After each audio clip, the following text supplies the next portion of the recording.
He blinked, and in the half-second of darkness saw something. Not in the cold stone of the council chamber, but right there behind his own eyelids. The human diplomat had just smiled. That was the exact moment the collective might of 100 star systems realized they were entirely outmatched. What kind of power does a species hold when their silence is louder than a declaration of war? The acrid sting of the translation matrices had been fresh in his throat then, barely 3 hours before the grand ultimatum was read aloud. Watcher Celix of the Observer caste shifted on his designated perch, feeling the uncomfortable chill of the stone seep into his scales. His species, the Zenthari, were slow, methodical creatures built purely for absorbing vast amounts of details. They survived the endless political slaughter of the galaxy by relying on independently rotating eyes to catalog movements without ever committing to a side. His right eye swiveled smoothly in its socket, tracking the minor council delegates as they puffed out their chests and slammed lower appendages against the echoing floor. His left eye, however, dragged painfully. A deep, rigid scar carved across the ridge limited its rotation, forcing him to awkwardly turn his entire head if he wanted to maintain a complete panoramic view of the room's mounting tension.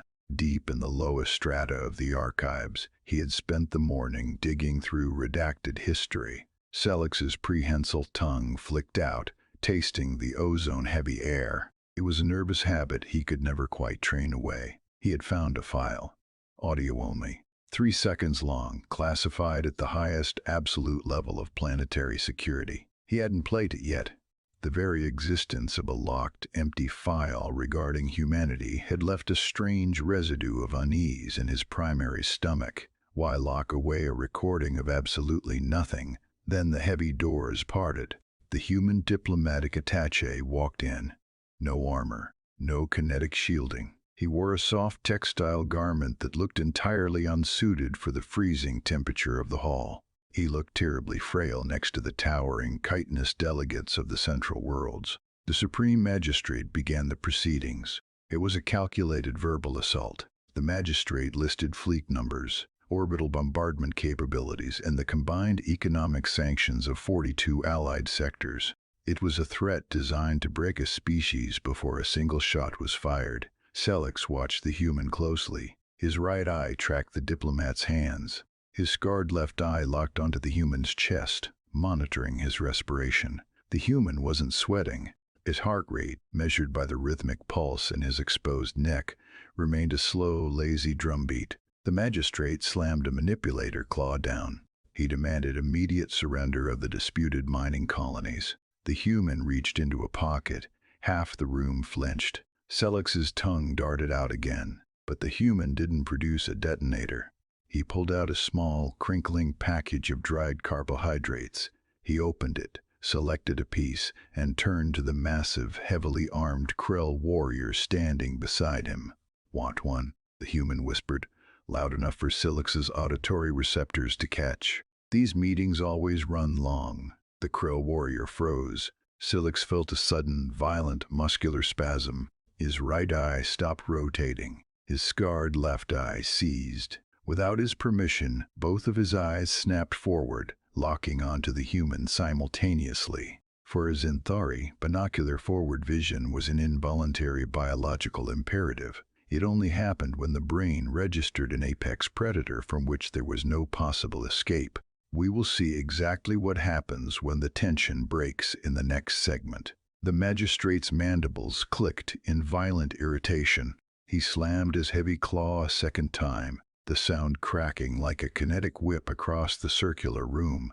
He demanded a verbal acknowledgement of the terms, a formal surrender. The human simply chewed his dried carbohydrate. The quiet that followed was absolute.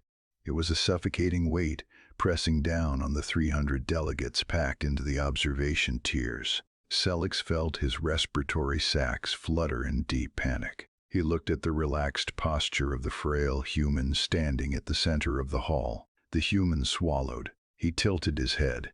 And then, just as the afterimage had burned behind Celix's eyelids just moments ago, the human smiled. It was the same expression, carrying the absolute confidence of a creature that knew exactly how the physics of this encounter would resolve. The temperature in the vast hall did not literally drop, but the sudden, rigid stillness of every warm-blooded delegate made it feel profoundly cold. Interesting. The single word hung in the stagnant air. It was not a counter-threat. It was a scientific observation. The human tucked the crinkling package back into his textile garment. He turned his back on the Supreme Magistrate and walked toward the primary exit doors. His footsteps rang out against the polished stone floor. Slow, even, unhurried. He did not look back to check his flanks. Nobody stopped him. The Krull warrior, a veteran of a dozen ground campaigns, did not even twitch his weapon harness. The Great Minor Council, the governing body of 42 allied star systems, simply watched the small biped leave. The magistrate did not utter another demand. Within minutes, the delegates began to file out of the chamber. There was no formal adjournment. They evacuated, driven by an ancient, primal instinct to flee the feeding grounds of something dangerous. Soon, only Celix remained on his perch. His species had spent thousands of orbital cycles studying the great emptiness of the cosmos. The scholars called it the paradox of the silent universe.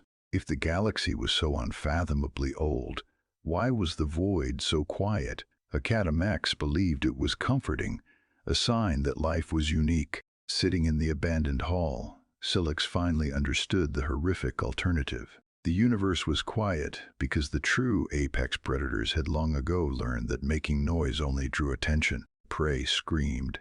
True predators listened. His digits trembled as he produced his data stylus. He accessed the lowest strata of the archives, pulling up the anomaly he had found that morning. Item 40, highest level classification, audio only. He tapped the playback rune. 1 second of quiet, 2 seconds of static. 3 seconds of nothing. The recording ended. Celix stared at the blank visualizer. The context finally aligned, cold and sharp. It was a historical record from the last time humanity had been threatened with absolute annihilation.